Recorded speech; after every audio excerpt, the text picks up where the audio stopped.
All right, so we just went over the agenda for today. We are recording and we're going to go over the assignment for today.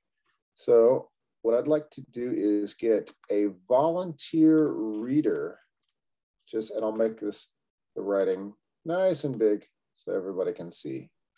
George, I confused because the do March 10. Oh, let's see. Okay, hang on one second. Okay. Okay. I understand the delivery then March 10. Oh, yeah. I still want to get everybody started. Get everybody started. Yeah. All right. Thank you, Fernanda. Does anybody who wants to read? Can I? Yes. Is that Madhavat? Yes. All right, go for it. Okay. In November 2019, Boston's ICA Museum held an exhibit on the topic of immigration titled, "When Home Won't Let You Stay." Write a short 3-paragraph essay about the exhibit and some of the stories told in the art. Keep your writing between 120 and 150 words and remember to attach it in Google Doc. All right.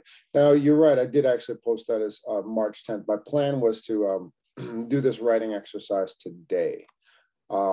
Yes, I realize that is unclear. Thank you, Fernanda. And thank you, Madhavat. So a short 3-paragraph essay about the exhibit. Who remembers this was a couple of weeks ago, who remembers our working definition of a paragraph?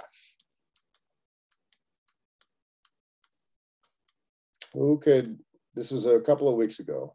The topic? Yeah, what's a paragraph?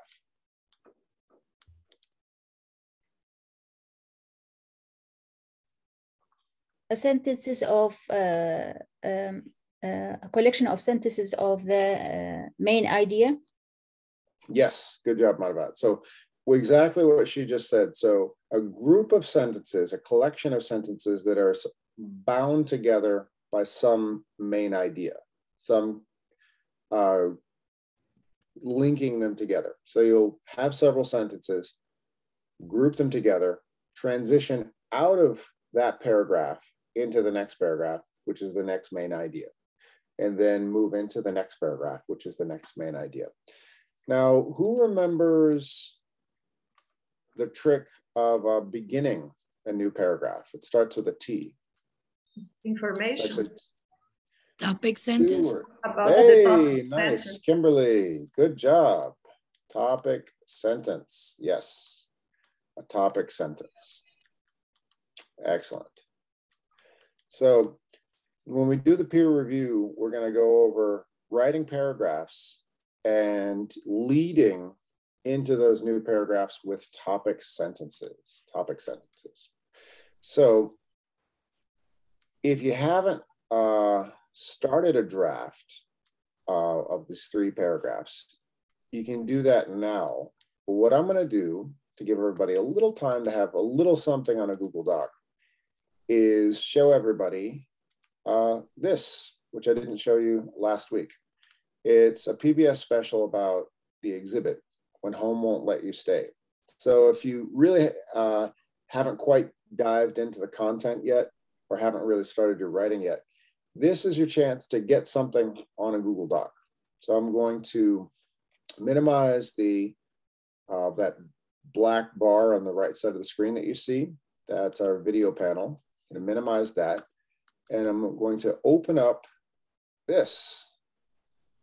So this is an interview with a lot of the curators. Curators are the people who put the exhibit together, and the artists. It's longer than what I showed you last week, and it's several exhibits put together. So right about now, that's when you can have a write down a few ideas if you haven't started already. So here we go. I'm going to play. I'm going to make sure the closed captions are on. And this is the exhibit. This was at the, for those of you who missed last week's class, this was 2 years ago at the Institute of Contemporary Art. The title of the exhibit is When Home Won't Let You Stay. Here we go. Welcome to Open Studio, WGBH's weekly spotlight on arts and culture from around the region and the nation. I'm Jared Bowen. Coming up on Open Studio, paths of migration that hit home at the ICA. I don't see a way that we can do this show or address the topic of migration without including artworks that take your breath away. Then Sheer Madness, the long-running comedy Whodunit, turns 40. Bruce showed me a rough draft of it. And frankly, I read it and I thought to myself, how do I get out of here? And David Byrne, the man and his music. I've noticed when we performed this show before that audiences, they seem to pay attention even through stuff that they didn't know. And I thought, okay, that's what we want. It's all now on Open Studio.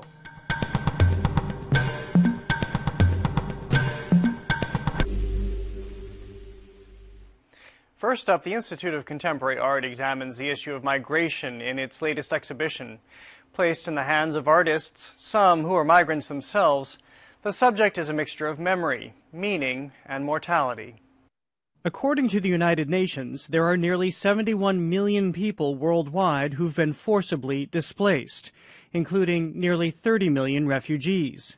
For them, home might be a colossus of what they left behind, or hazy wisps of memory. This is by the Korean artist Do Ho-sa, and all of his work is really engaged with places that he's lived. And you can see all of the amazing detail, the outlets and the door handles and the lights, really evocative of something that is both kind of present and not present. Ruth Erickson is the curator of this exhibition at the ICA, which looks at migration through contemporary art.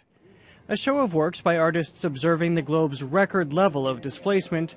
It's called When Home Won't Let You Stay, a line from a poem by Somali-British poet Warsan Shire. Home is, each person probably defines that slightly differently, but I think it brings together the real and the symbolic in really strong ways. We met Erickson in an installation by English artist Yinka Shonobare called The American Library.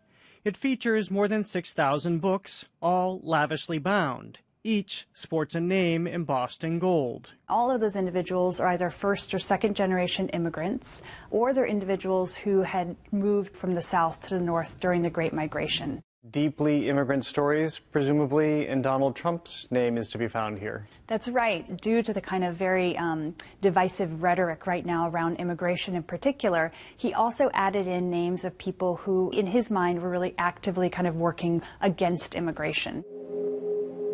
This is an exhibition of deep contrasts. The short film Western Union's Small Boats captures the sun-drenched glow of an idyllic Mediterranean island where tourists take holiday and where migrants from North Africa land if they're lucky. In an adjacent gallery, La Mer Morte, the Dead Sea, a sculpture of blue clothing by French artist Kader Attia. Inevitably, when you see that clothing, you think of the bodies that it used to clothe and the ways in which it's strewn on the floor and kind of twisted. You get a sense of bodies that, are no longer living. We've been asked a lot, what is our polemic? What are our politics? That should be left to the artists, says ICA Chief Curator Eva Raspini. There was debate about the show at the museum, she says, not about the politics at play, but how to tackle such overwhelming subject matter. Eventually we dove in and said, this is such a huge topic. This exhibition can't be comprehensive. We found value in thinking deeply about the topic of migration through the lens of art. What do you see surfacing in terms of how this is represented in art? Artists are not historians. They're not journalists. They don't have the responsibility to bring forward facts and figures. But I think they have a role to play in our society. The ICA went big for the show with large films, sculpture, and paintings that fill galleries physically and emotionally. Mexican artist Camilo Ontiveros created this looming sculpture out of the belongings of Juan Manuel Montes. The first recipient of DACA to be deported under the Trump administration. These are real people, these are real stories. Some of the works are pretty brutal here. Brutal is the right word for a couple of them. Richard Moss's kind of epic 3-channel video installation, Incoming, which traces the migrant routes of refugees from Syria and North Africa to Europe through some pretty brutal experiences over water and in refugee camps. I don't see a way that we can do this show or address the topic of migration without including artworks that take your breath away. What couldn't be taken by migrants on the move fills this gallery. First, there's the photography of Richard Mizrak, a California artist who makes routine trips to the Mexican border wall, where he's an archaeologist of modern day, says curator Ruth Erickson. He's really interested in what are the sort of traces of human passage on the landscape. How can we know of the events that have happened there even if we can't see those events? Mizrak collaborates with Mexican sculptor and composer Guillermo Galindo, who creates these massive musical instruments, also from found objects. For instance, the tire would have likely been dragged behind Border Patrol trucks in order to smooth the sand, to be able to look at where people are crossing. The boot, the glove, the targets, the horn, the jawbone, even the lumber itself. And in this case, to make Zapatello, he's actually using Leonardo da Vinci's drawing of the mechanized hammer. This actually is a crank, and so if you crank this, you can imagine these levers go up and down and bang on this like a drum. All for a beat and a march that seems to have no end.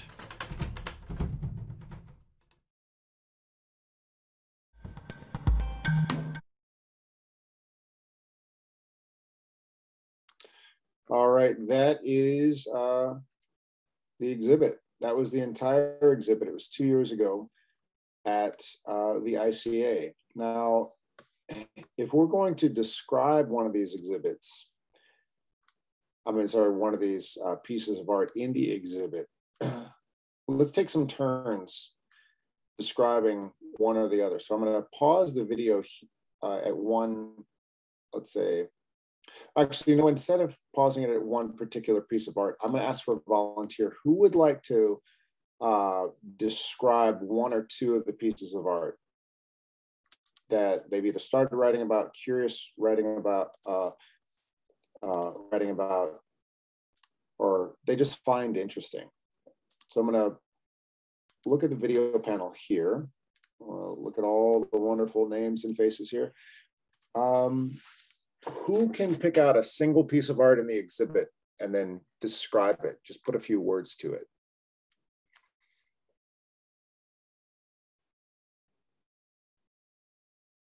Guadalupe, I've read some of your writing. You did a pretty good job describing several pieces. Okay. Would you begin? Just pick one, and I'll pause on the video. Sure. I will just pick the American Library. Okay. Yes. Sure. This is okay, and this is that's she's talking about this exhibit. All of these books right. are part of the exhibit. Yes, tell us everything about it. It is an exhibition. It's in a library that is composed nearly 6,000 of books, and every book has a name of an immigrant that has a relation in immigration. Mm-hmm. And the first video that you shared with us, they didn't mention Donald Trump. This time in this video, they mentioned Donald Trump, because my thought was that is just to mention the people who has apport or create something good for the immigration. But in this video also mentioned that there are people who are against the immigration. So it was very interesting for me. And that's the representation of this exhibition. Very nice. Good job, Guadalupe. So everybody saw what Guadalupe was talking about. This is part of the exhibit. They're not actual books that you would take out and read. No. You wouldn't you're not allowed. That's why there's this woman, she's the security guard to make sure that people walking through the exhibit don't think it's a gift shop, like say, oh, what's this book, and take it out. Everything here, it's an exhibit to look at. Each one of these books is wrapped in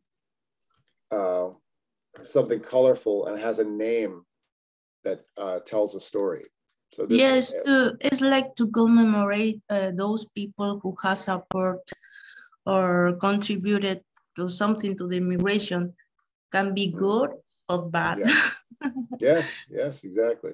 So somehow part of the story. Excellent. Ani Sanchez had her hand up, and then I see Fernanda. Ani, which piece of art would you like to describe? And I'll move it to the part of the hello, everyone. Good morning. Good morning, teacher. Can I talk about whatever that I want, right? Yeah, just pick any one, and I'll just move it to that part of the video. Which one would you like? The most impacting part of the video for me was the pictures.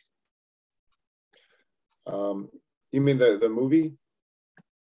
Yes, the little guys. I thought that was a picture. This one? Hold on a second. Like describe it. Which one? That the one? shoe on the floor. Oh, the clothes. That was okay. This one? I think it was. Okay, I think those pictures or those photos, that was amazing because you can see the Bible on the grass. Oh, wait. I know which one you're talking about. Hold on a second. Let me just find it in the video here. Yes, that image corresponds to a beach. Hang on one second. Let me just find it first. Okay. Bible. Was it in this video or was it one of the others? In this video. Okay, Bible on the grass. Let's see. Hang on one moment so everybody knows which one you're talking about. Here we go. Come on. Yeah, keep talking. I'll try to find it. I'll try my best to find it. Okay. I think that those pictures can show you how those people was living in that moment and how difficult it was. And I think the find the Bible in there is something beautiful because those people was keeping their faith. And there was this one, right? Yes. Oh yes. This is pictures taken on the U.S.-Mexican border. Yes. Okay. Yes. So that makes you think how difficult could be for those people walk around this and come to United States. And I think it's beautiful and it's sadly as well. That's the most impacting part of the video for me. Yeah, I remember standing and watching this piece. It's this collection of individual pictures of taken on the U.S. side of the U.S.-Mexican border, and it's objects that people have left. And I think, I'm sorry, I think those pictures are pictures that they want to show to everyone, but I think that they have more pictures really impacting, but those pictures they can't show to everyone. Okay. All right. Very good. Thank you, Ani. Thank you. Fernanda, you've had your hand up for a while. Your turn. Go ahead. It's an incredible installation because the volumes are the names of individuals who have had an impact on American culture. And which one? Which one? Which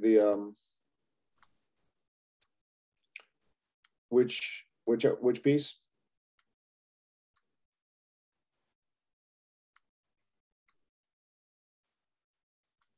Which piece, Fernanda? It's the American Library. It's okay. Incredible installation. There it is. Okay, the books, right? Yes. The American Library, yes. Because the volumes are the names of individuals who have read and impacted of American culture. Mm-hmm. And the topic of migration from a variety of different perspectives.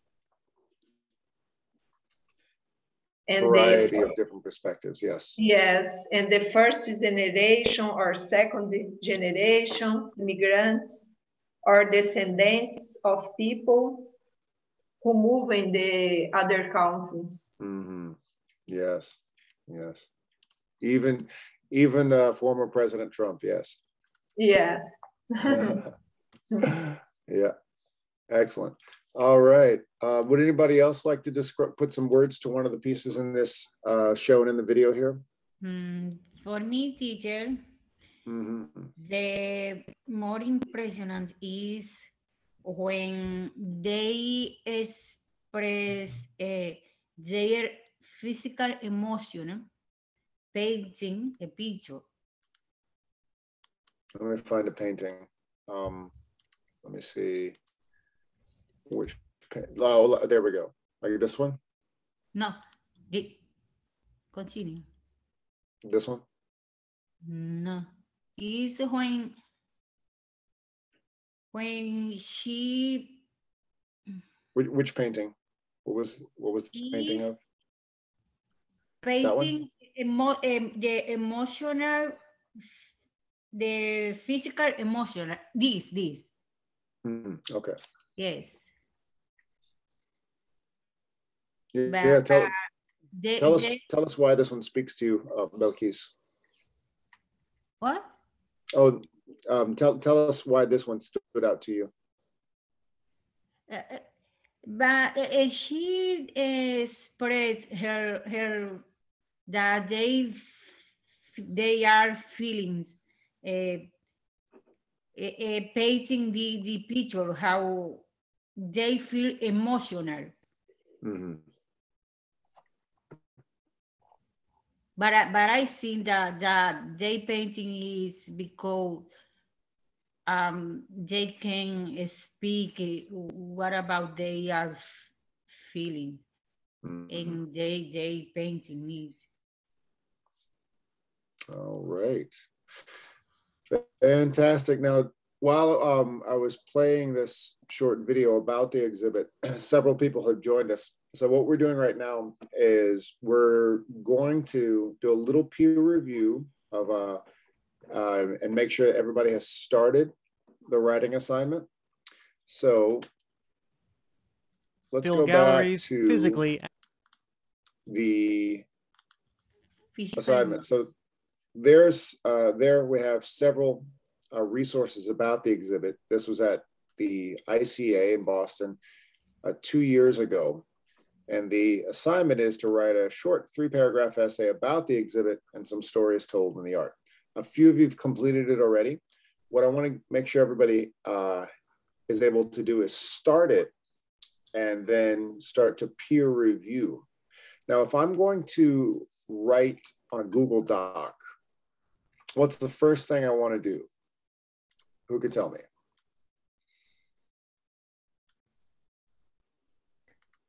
Press the square on the top.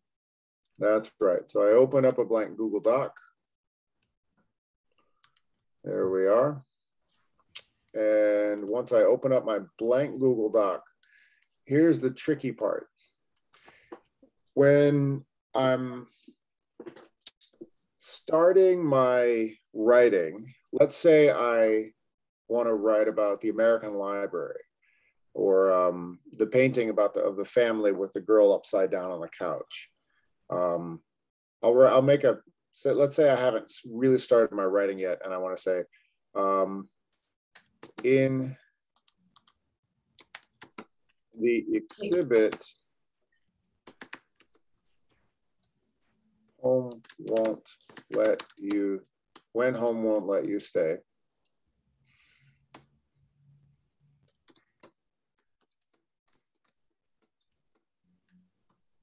Stay.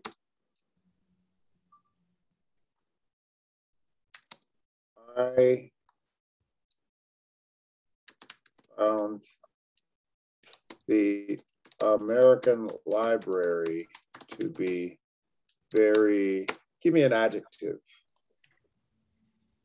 Anybody?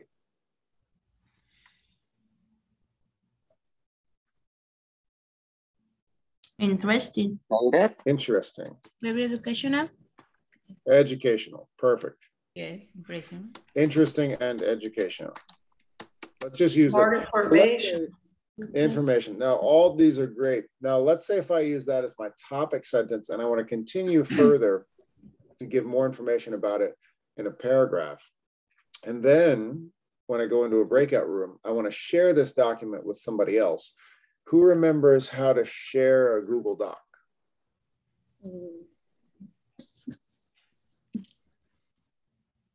You have a button on the top on your right that says share. That's right. That's absolutely right. So I'm going to go up to the share. There we go. So I'm going to name, first I got to name the document. Let's call it ICA. Let's call it ICA. When I go to naming the document, then there's a few ways I can share the document with somebody else in the class. Who wants to tell me what I can do next?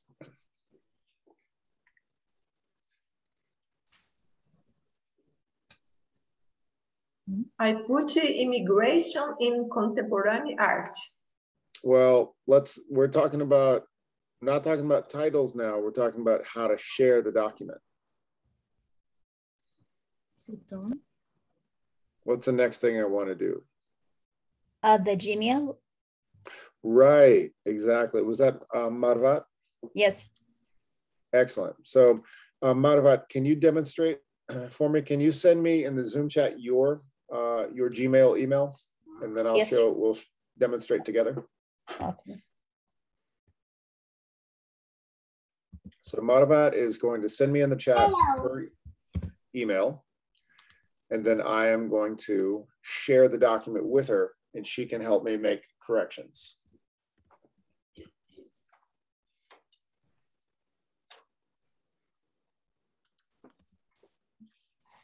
Okay, there it is. I see it in the chat. So Marvat has sent me her email and I'm going to add her right there. There we go. So now, and I'm going to open up the share settings. That's very important. I'm going to open up the share settings here. Make sure it is open for editor. And now I'm sending it to Marvat. Now, in a moment, we're going to see Marvat come up into the document when she opens it in her email. Now, Marvat, I'm going to make some mistakes on purpose.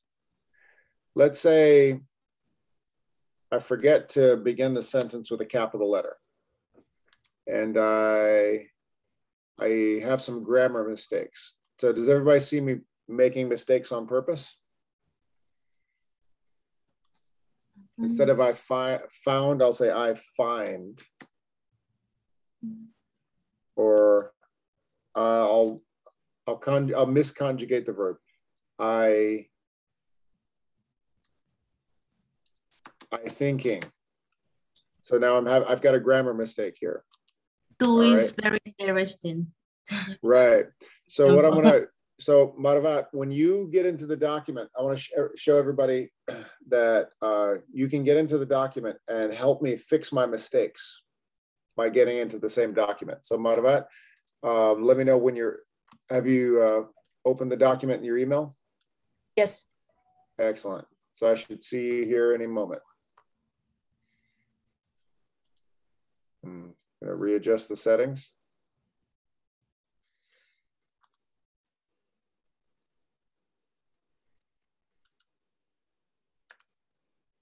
Okay, yep, so you should be in the document.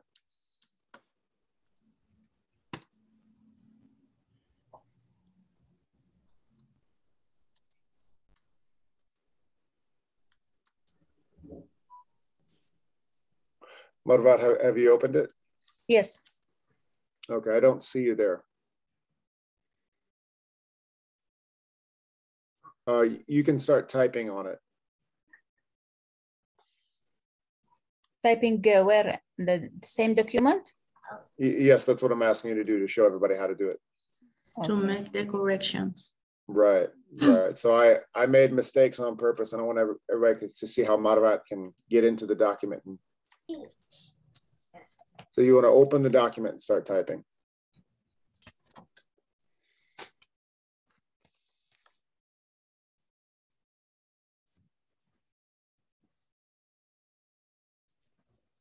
Ay, Dios mío.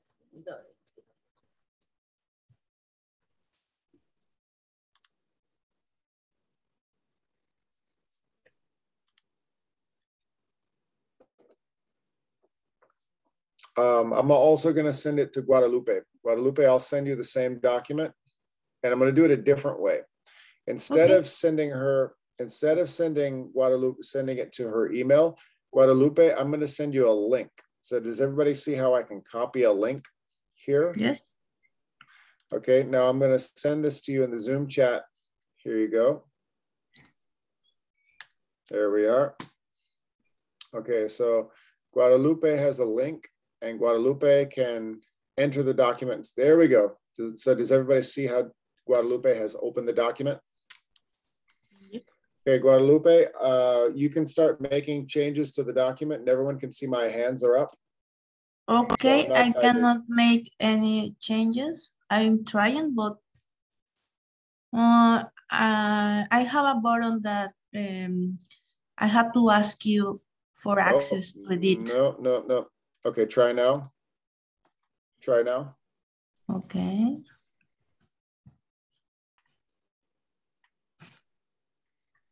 Okay. No.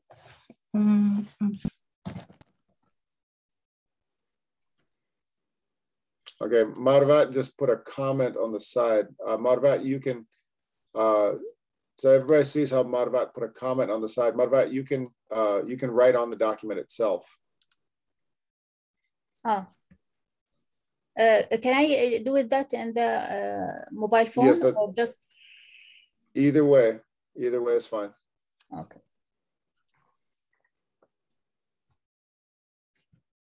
There we go. Okay, does everybody see Guadalupe, or I think this is Marvat. There we go. Marvat made the correction for me. There we go. So that everyone sees that I'm not typing, it's Marvat who is typing. Okay, so that's it. That's a review of how to share a Google Doc. All right, now, good job. Good job. So I'm going to stop my share right now. Good job. Thank you, Guadalupe. Thank you, Marvat. Okay, what I want to do now is put everyone into, actually raise your hand if you have, for everybody who has started the writing, give me the hand raising emoji.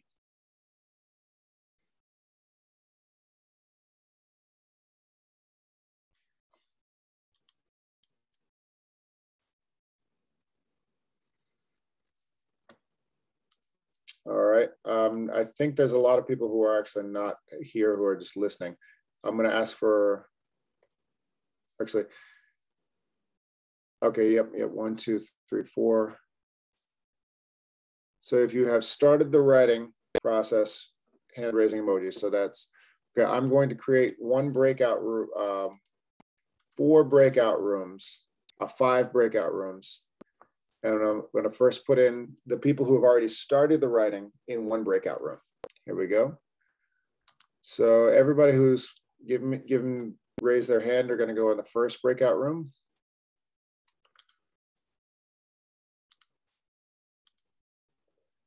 Here we go. Excellent. Okay. So Ani and Mara Fernanda.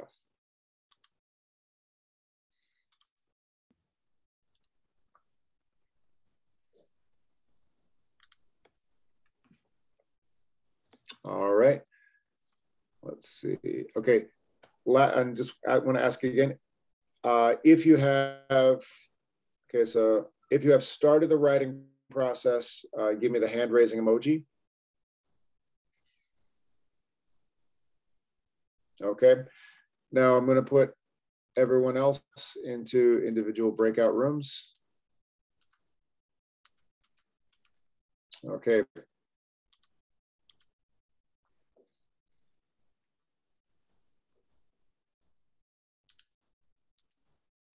Okay, so if you have already started your writing, you are going to be in the same breakout room with people who've already started writing, and you can share your documents. If you haven't, everyone in your breakout room will also be in the same situation. Start your writing on a Google Doc, and then before the break, we want everybody to start sharing a Google Doc. Does that make sense? Sure. Okay, so I'm going to open up the breakout rooms right now. Here we go. Yeah. Great. Okay, you can join your breakout rooms now.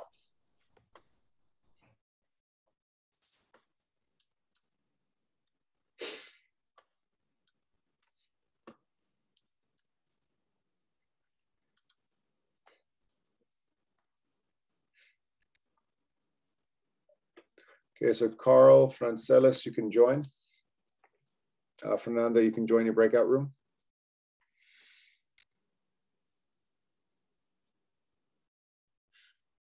Great.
Here we are.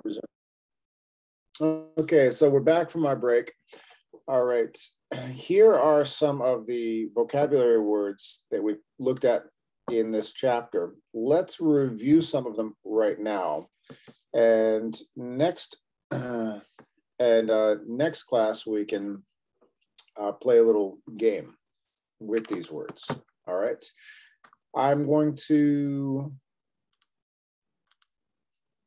I'll go over the pronunciation, and then first go over the pronunciation, and then everyone can take a turn putting a word into a sentence. Here we go. We'll start right here at the top. Everybody can repeat after me. Representation. Representation. Characterize. Characterize. Impression. Pursue. Idealization. Spontaneous. Meticulous.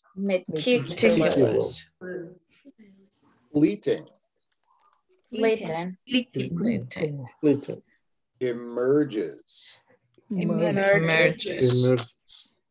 Radical. Revolutionary. Characterized. Pioneering. Designate. Admiration.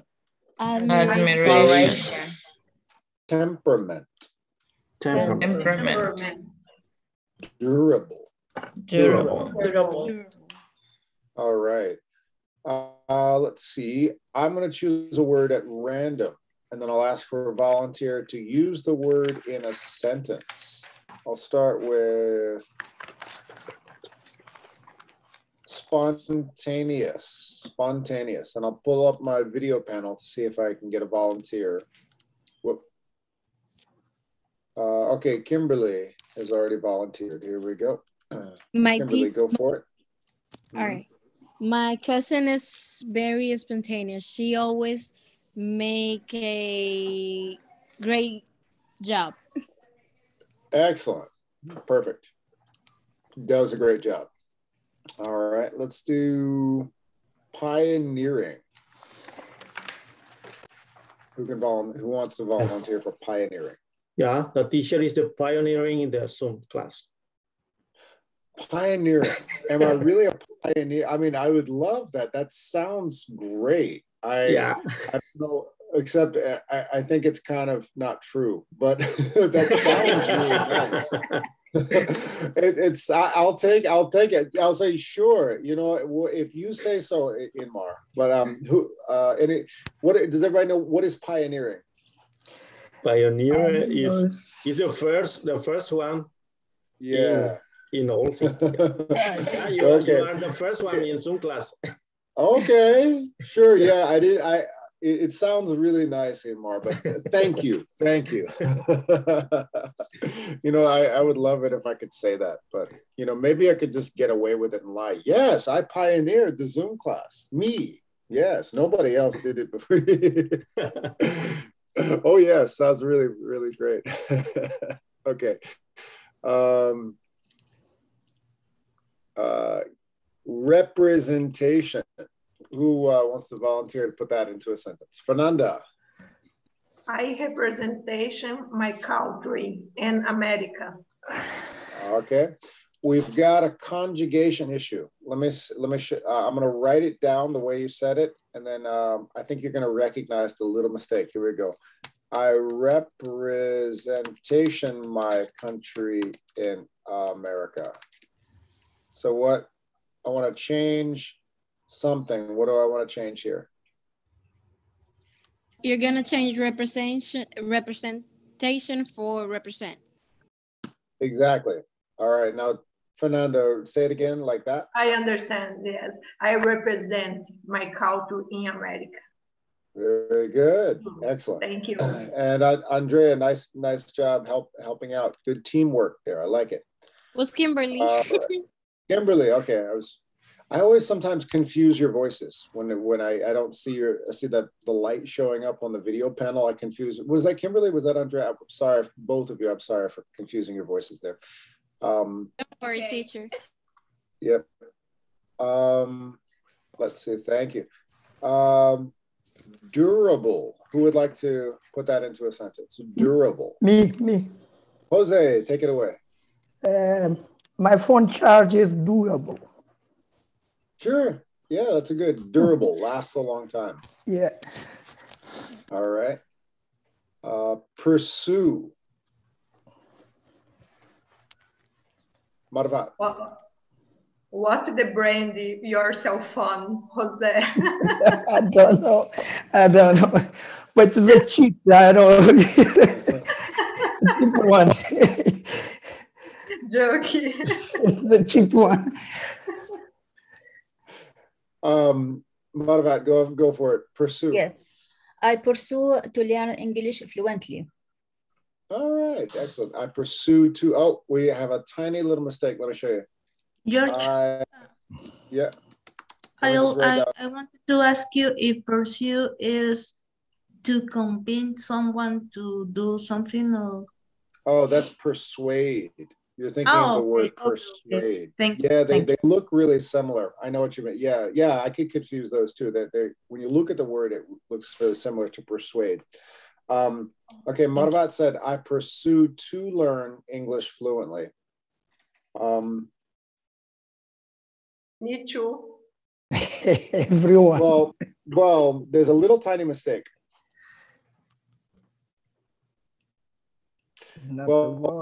Learning, right? Because pursue, that's like an action. Yeah. It's a verb. Yeah. So you wouldn't have the verb and then to and another verb. So I pursue learning English fluently. Does that make sense, Marvat? Yes. All right. Good job. So, George, what's the meaning of pursue? I'm a little confused. Marvat, can you? Struggle. It could be to struggle. Struggle or working hard to get something. Yeah, it's to working to get something, to achieve. But it mean buy too. What is that, Jose? Pursue means buy too. Is a synonym. Synonym of what? Yeah. Pursue and buy. Buy? B-U-Y? Yeah, buy, yeah. Oh, like to purchase something, to buy something at a store? Yeah. Well, pursue is in relationship to desire. Oh, yeah. Okay. Like you can use it in different contexts. Okay. Like Marvat says, I pursue learning English fluently. Yeah. Like that's what she's trying to accomplish. This is often spoken of in a romantic context. Those of you who have a partner, husband, wife, boyfriend, or girlfriend, did he or she pursue you, or did you pursue him or her? The way people would say, oh, he pursued me, I didn't pursue him, and then we got married, or something like that. Pursue is like to chase after, to want. Okay, and in the context of, but you could say that, or if you're studying in school, I'm pursuing a degree in Kimberly, you want to study architecture, right? But you can use pursue the rapiness. I'm sorry. Pursue the rapiness or rapping.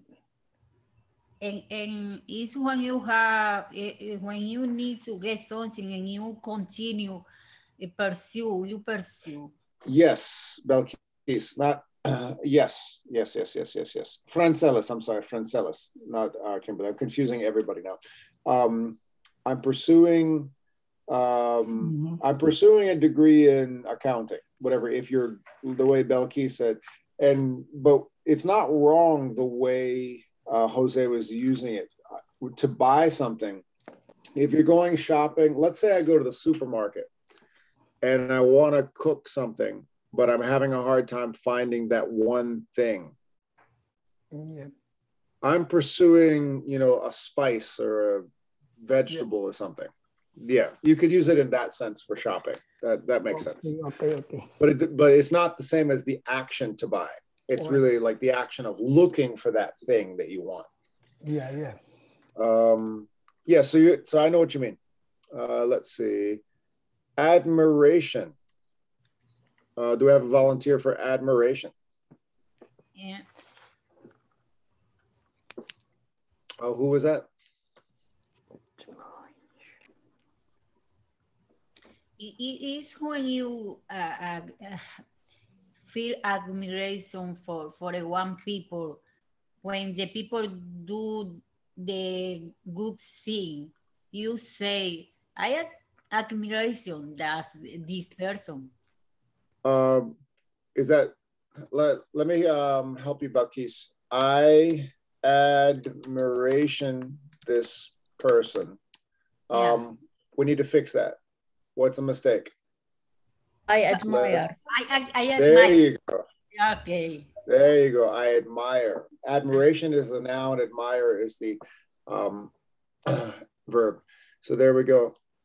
Kimberly, yes. Did you want to do the next one? Let's do one last one. Revolutionary. Revolutionary. Yep. Any volunteer for revolutionary? Like the Impressionist painters were revolutionary. Me. Okay. Ani and Fernanda raise their hands to say. Let's stop two. Go for it. First Ani, then Fernanda. Go for it. And then Kimberly. Go for it. Ani, Fernanda, Kimberly. Okay. Ani first. Go for it. I saw three hands at once. Okay. We had a revolutionary history. Okay. Sure. Okay. Yeah. And then Fernanda, go for it. The pandemic revolutionary the global economy. We still got to change it. Hang on one second. The pandemic revolution. This is a really tough one to conjugate. Hold on. Revolution, the past and what do we want to change here? We can, instead of revolutionary, we want a past tense verb. What do we want? Revolution. This is going to be tough. You change revolution. No, this is an irregular one. Watch this. Yeah. Revolutionated. Yeah, Amsterdam, there it is. Berlin, Nice. Revolutionized. That's an irregular one. That's a really tough one. But I'm glad I didn't even think of showing everybody. Can I try with an example? Yeah, I'll show you. I'll give you an example. Let's see. Venmo revolutionized cash transactions in America.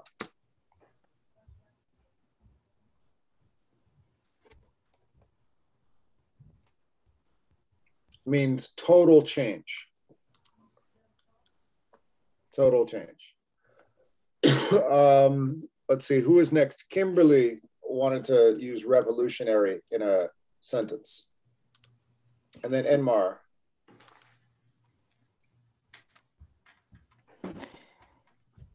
Yeah, go for it, Kimberly. Yes, I have an example. Okay. I was... let's first Kimberly, then Enmar, and then Jose. No Everybody loves this word. Okay, first Kimberly. First Kimberly, Enmar, Jose. Kimberly, go for it. The Impressionism is a revolutionary movement. Oh, Impressionism was a revolutionary movement. There we go. You would cut off the THE, cut off the. All right. Impressionism was a revolutionary movement. Yes, that works. Impressionism was a revolutionary movement. Very good. and then Inmar, and then Jose. Inmar, yes, go for it. Yeah, my new ideas are really revolutionary. I love it. Yeah, thank you. Very good. And then Jose. I'm writing your name, Jose. Yeah. The revolutionary act can change the world. Act. How about a revolutionary act? Do you mean one in particular, or yeah, just one? Just one. Okay, Maybe, maybe. There we go. A revolutionary act can change the world. Yes. Carry children, for example. Yeah, sure. Yeah. Sure, that works. That works. Excellent. So everybody, these are the vocabulary words we have already studied. We've got a little bit of time, a very small amount of time, and I'm going to finish class with a reading, a little bit of reading at the end of the chapter. And it's about a painter named Jackson Pollock, who took, basically the Impressionists moved away from the realist movement. And then you have this movement called abstract expressionism, which it made the Impressionists look very traditional. This was a new style of painting in the 20th century that that went farther away from tradition than the Impressionists. So I'm going to just use, I think, and there's a lot of new vocab words in that reading. I'm going to introduce just the beginning of that reading for everybody, and then that'll get you excited for the next two classes. Here we go. So I'm going to stop sharing my screen, and I'm going to switch to my document camera and remove my background so you can see the pages. All right, so this is page 48, and Jackson Pollock is the painter's name. Who could tell me what it looks like he's doing there? Drawing by sounds?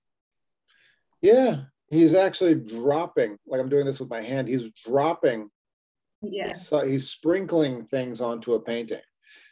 He would change, I'll do this with my hand. He wouldn't just paint, a traditional way with a brush. He would take paint and then he would actually throw it at the canvas, just like that, splat. And he would sometimes just pour paint onto a canvas. And he would paint, his paintings would just be all over the place. And it was almost as though it was like a crazy person just making lines, but he actually had a vision, and his images are quite spectacular. There's a couple of his paintings at the Museum of Fine Arts here in Boston. But it started a new movement called abstract expressionism. Everybody can follow me here. Abstract expressionism. Everyone can try to say it. Abstract. Expressionism. Expressionism. Right. Now you probably can figure this out. Expression. You know the word expression, right? To express yourself, express your emotion. So expressionism. So artists are expressing themselves. But abstract, what is abstract? Summary. Figuring. Oh, say it again. Summary. Abstract means less than clear. In writing we say something is concrete, meaning it's very clear. Abstract means it's not quite clear. It's not quite vague. Yes, it's vague. It's vague. It's deliberately, it's vague on purpose. Yeah. So this paragraph right here, we'll take a look at it, and there'll be lots of new words highlighted. Here we go. Some you've actually seen before, but does anybody want to volunteer to read this paragraph? Me, teacher. All right, so I'm making sure the camera is nice and close. All right, well, that's a little too close. There we go. Is that clear for everybody?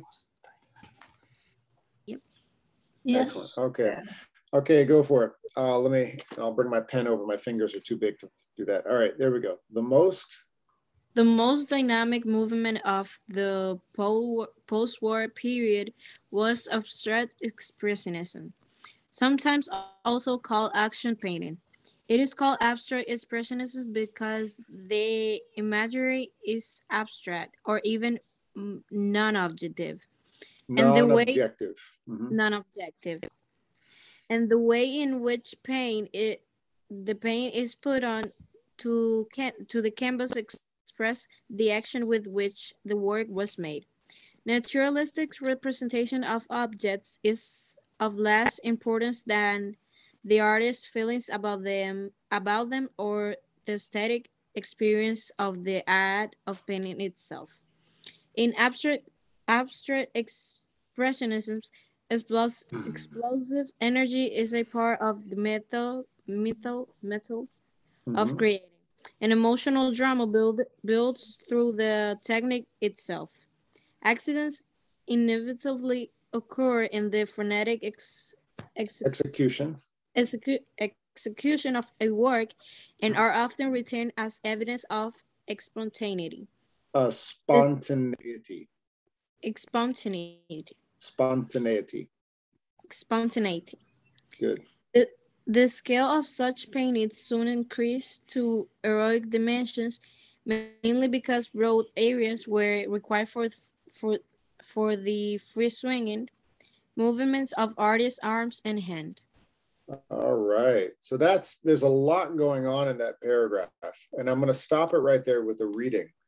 But one thing I'm going to give everybody to finish class today to get you excited is a resource with what we did last week, where I introduced everyone to Google Arts and Culture. So Jackson Pollock's work is all over the world. I'm going to find what is available for him with Google Arts and Culture. Here we go.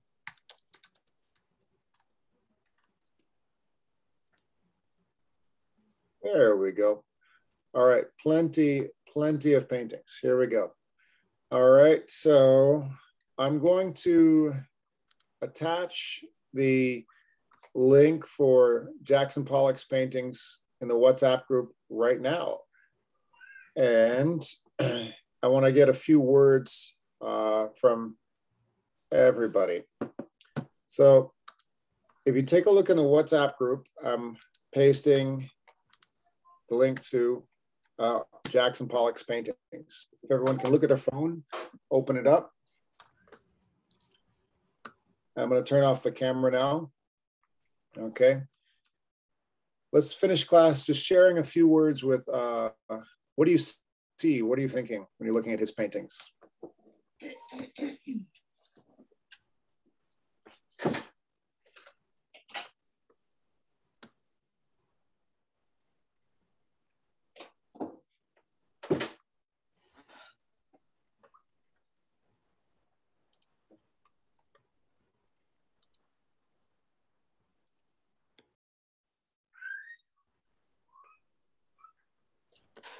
My definition about the abstract and when I don't understand the picture.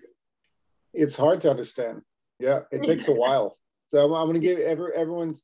Yep, it's beyond the impressionists. That's essentially the way to think of abstract, just lines and swirls and all kinds of amazing things. All right. So everybody enjoy exploring this link and have fun finishing your writing. And that's how we're going to wrap up class. Any questions? No, teacher. All right, everybody. Oh. Well, I will see you all on Thursday. Good work, Thank everyone. you, teacher. Thank you. Bye. Bye-bye. Bye-bye.